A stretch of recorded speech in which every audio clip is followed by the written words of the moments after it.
Você já fez algo do qual se arrepende profundamente, tanto que até pensou que Deus não pudesse te perdoar? Se você já passou por algo assim, te convido a assistir o vídeo de hoje e conhecer a história de Saulo.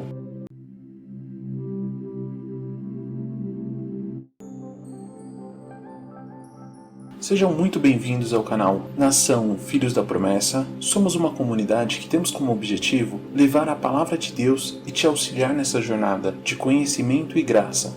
No vídeo de hoje, quero te contar a história que nos mostra que Deus nos dá uma segunda chance. Por mais que tenhamos feito algo errado e que não seremos perdoados, se houver arrependimento, Deus te dará uma segunda chance. Então, vamos à história.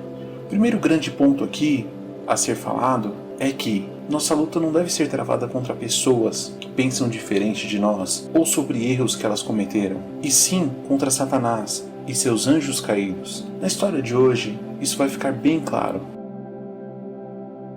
Um jovem israelita orgulhoso, alma de fogo e coração íntegro se dedicava com paixão ao serviço de Deus. Sendo educado na cidade de Tarso por Gamaliel, ele foi educado para ser um fariseu e moldado por uma tradição à lei. Até que, para entender melhor, ele segue os ensinamentos de Moisés e Abraão, isso cegamente, com entusiasmo e paixão, que é comum em todo jovem, somados com fanatismo, ou seja, aquele cresceu em conhecimento das Escrituras, porém faltou a graça que Jesus trouxe ao mundo. Isso é perigoso, é como um trem rápido e forte, porém desgovernado. Vendo o crescimento dos seguidores de Jesus, tomou como missão combater os cristãos. Afinal, entendeu que aquele grupo estava ensinando falsas doutrinas, iludindo o povo. E até saiu falando que seu líder, que havia sido crucificado e morreu na cruz, ressuscitou. Afinal, como acreditar nisso? Nem Abraão, nem Moisés passaram por isso. Aqui é importante lembrar que no Velho Testamento tem como ponto central as leis de que Deus deixou ali a Moisés. Colocou todo o seu vigor e empenho nisso, perseguindo e prendendo, invadiu casas para achá-los e prendê-los. Isso, na melhor das hipóteses. Saulo foi um nome que trazia medo aos cristãos. Ele até pediu carta de recomendação para os líderes religiosos, assim poder ir mais longe nessa perseguição. No entanto, Saulo teve sua história marcada quando Jesus, de forma inusitada, falou com ele algo sem explicação.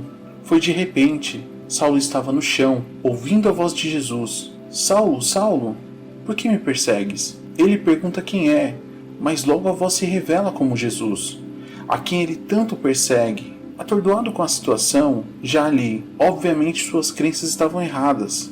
Ou melhor, não eram os ensinamentos que estavam errados, mas as suas ações estavam erradas. Ele estava lutando contra o povo errado, já que Jesus estava ali falando com ele. Só isso já é prova suficiente para ver que o movimento não era uma ilusão, não era uma enganação. Nesse momento, Saulo pergunta, o que devo fazer? E é orientado pela voz a entrar na cidade, e lá será dito o que ele deve fazer. Há um detalhe, Saulo nesse momento está cego. Passa alguns dias depois, e Ananias, que é enviado por Deus, encontra Saulo e o batiza. Nesse momento, a visão de Saulo também é restaurada. Aqui, só para ficar um pouco mais claro, Saulo passou por 3 dias sem ter a visão restituída. Saulo ali, ele orou. Saulo, nesses 3 dias, ele não comeu. E ali, eu acredito que ele ficou meditando, ficou refletindo sobre tudo aquilo que estava acontecendo, sobre as próprias ações dele, tudo que ele fez até aquele momento, tudo que ele aprendeu. Ali a realidade estava em conflito com o que ele acreditava, com a fé dele. Até aqui nesse ponto, nós podemos fazer uma reflexão. Quantas vezes a gente também chega nesse ponto? A gente chega nessa situação onde nós podemos ter essa reflexão. A partir daqui, o mundo vai conhecer um novo Saulo. Dessa vez, um que não persegue os cristãos, mas sim é um que testemunha e ensina acerca do Filho de Deus, Jesus Cristo. A mudança é incrível, em tão pouco tempo, mas aqui ainda tem um grande problema. Aonde Saulo passa, os cristãos ficam com medo. Mesmo falando que ele mudou, é difícil aceitar.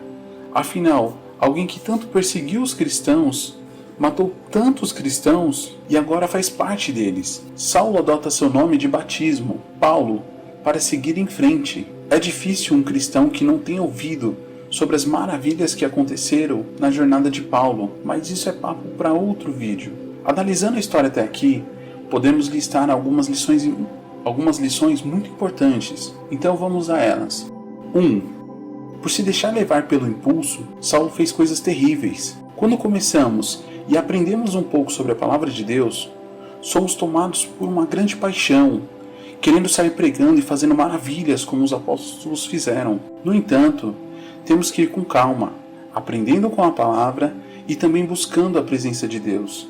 Se crescermos apenas em conhecimento, não terá o amor necessário para fazer a obra e logo se esfriará. Se crescer apenas em graça, sem o conhecimento necessário, se tornará um fanático e poderá ser facilmente enganado. 2. Mesmo depois de ter um particular com Jesus, as pessoas continuaram tendo medo de Saulo. Nesse ponto, há um grande mito de que quando você se converte, tudo aqui pra frente será fácil, ou de que tudo vai mudar, tudo vai melhorar, como num passe de mágica. E não é bem assim. A palavra de Deus começa a mudar as nossas vidas a partir do momento que damos atenção e que estamos sensíveis para ouvi-la e entender a mensagem. Nem sempre mudanças são fáceis, muitas vezes são desconfortáveis, mas trazem bons resultados. 3. Mude a postura para trabalhar com pessoas. No Velho Testamento, o centro são as leis. Já no Novo Testamento, é o amor de Deus por nós. Dessa forma, é necessário fazer o uso da empatia. Ao invés de apontar os erros, muitas vezes de forma agressiva, ensine o caminho. O cristão ensina. Não entenda errado o termo pregar como algo que deve ser forçado na mente das pessoas. Espero que tenha gostado do vídeo de hoje. Se quiser aprender mais sobre a história de Paulo, poderá começar a partir do livro de Atos, no capítulo 7, a partir do versículo 58. Se ficou com alguma dúvida sobre o vídeo de hoje, deixe nos comentários e teremos o prazer em te ajudar. Nos siga nas redes sociais, @Nação Filhos da Promessa. E se você quiser continuar aprendendo mais e mais, se inscreva no canal, ative as notificações e assim o YouTube vai te avisar quando tiver novos vídeos. Um grande abraço e que Deus te abençoe.